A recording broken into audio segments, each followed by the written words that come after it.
బీసీలలో ఉండేటటువంటి మేధావులను, విద్యార్థులను, ఆడబిడ్డలను నేను హృదయపూర్వకంగా విజ్ఞప్తి చేస్తా ఉన్నా. ఇప్పుడు మాట్లాడాల్సినటువంటి సందర్భం వచ్చింది. మాట్లాడే సందర్భంలో ఖచ్చితంగా నోరు విప్పి మనందరం మాట్లాడాలి. ఒక కథ చెప్తుంటే మీ తెలంగాణ ఉద్యమంలో మనం ఏం కథ అది? ఒక ఆయన ఉంటాడట, ఆయన బయటకు పోయిండు, పని చేసుకున్నాడు. ఇంటికి వస్తున్న సందర్భంలో బజార్లకెళ్ళి వస్తుంటాడు. వస్తుంటే అక్కడ మంచి రంగురంగుల చిలుకలు ఉన్నాయట.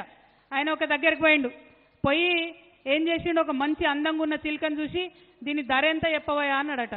ఆయన బాగా ఎక్కువ ధర చెప్పిండట. అరే గంతగానం చెప్తున్నావు, వేరే చిలుకలు తక్కువ ధర ఉందంటే ఇది ప్రత్యేకమైన చిలుక, ఇది మాట్లాడే చిలుక, మీరు ఇంటికి తీసుకుపోండి చాలా బాగుంటుందని చెప్పిండట.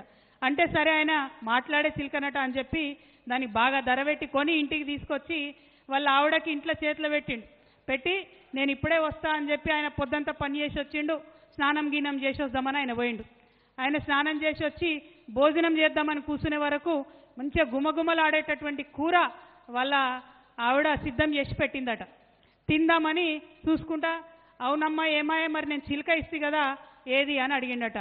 ఏదేందంటవేందయ్యా, ఇగో గుమగుమలాడుతుంది కదా చిలుకను కోసి పెట్టి వండినా అని అన్నదట. అయ్యో గట్లెట్లా వండినవమ్మా, అది మాట్లాడే చిలుక కదా అన్నాడట. అరే నువ్వు భలే ఉన్నవయ్యా, భలే చెప్తావు. మాట్లాడే చిలుక అయితే నేను దాన్ని పంజరంలోకి వెళ్ళి బయటకు తీసినప్పుడు మాట్లాడాలి, అంతేనా?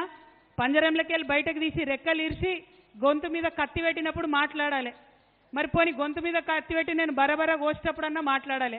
అది ఎప్పుడు మాట్లాడకపోయి అది మాట్లాడుతుందని నాకేం తెలుసు అని ఆమె అన్నదట. అవునా కాదా? మరి నిజంగానే మాట్లాడే చిలుక అయితే ఎప్పుడో ఒకసారి మాట్లాడాలి. ఇక బీసీల పరిస్థితి కూడా గట్లే ఉంది. ఇవాళ మాట్లాడకపోతే మన పరిస్థితి కూడా చిలుక పరిస్థితే అవుతుంది. ఎవరు అడగకపోతే, అడగాల్సిన సమయంలో అడగకపోతే తీరని నష్టం చరిత్రలో జరిగేటటువంటి పరిస్థితి ఉన్నది.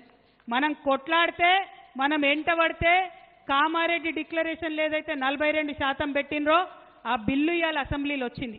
ఆనాడు అసెంబ్లీలో బిల్లు పెడతామని మాట్లాడితే ఇక్కడ ఇదే జాగృతి వాళ్ళు, ఇదే యునైటెడ్ పూలే ఫ్రంట్ వాళ్ళం ఆ రోజు ఏమన్నాం, ఒక్క బిల్లు పెడితే ఎవరన్నా కోర్టుకు పోతే బిల్లు ఎగిరిపోతుంది, 3 బిల్లులు పెట్టాలని అడిగినాం. రాజకీయాలకు వేరే బిల్లు పెట్టాలి, విద్యకు వేరే బిల్లు పెట్టాలి, ఉద్యోగాలకు వేరే బిల్లు పెట్టాలని అడిగినాం. అడిగితే అప్పుడు చాలా మంది మేధావులు నవ్వినరు. అవి ఒకటి కాదట, 3 బిల్లు పెట్టాలన్నట, వీళ్ళు ఏం మాట్లాడుతున్నారు అన్నారు. కానీ గవర్నమెంట్లో ఉన్నోళ్ళు, ఆఫీసర్లు, ఎమ్మెల్యేలు అందరు ఆలోచన చేసి ఒక్కటి కాదు ఖచ్చితంగా 2 అయితే పెట్టాలని చెప్పి 2 బిల్లులు అసెంబ్లీలో పెట్టిరు. అంటే సరైన సమయంలో జాగృతి మాట్లాడింది కాబట్టి, సరైన సమయంలో యునైటెడ్ పూలే ఫ్రంట్ మాట్లాడింది కాబట్టి ఇవాళ ఒకటి కాదు అసెంబ్లీలో 2 బిల్లులు పెట్టుకున్నాం. అందుకే ఇక్కడికి వచ్చినటువంటి బీసీ బంధువులందరూ కూడా నేను విజ్ఞప్తి చేస్తున్నా, ఇప్పుడు మాట్లాడాలి, ఖచ్చితంగా మాట్లాడే సమయం వచ్చింది. మేము హైదరాబాద్లో మాట్లాడితే కుదరదు, మెదక్లో ఉన్న బీసీలు మాట్లాడాలి.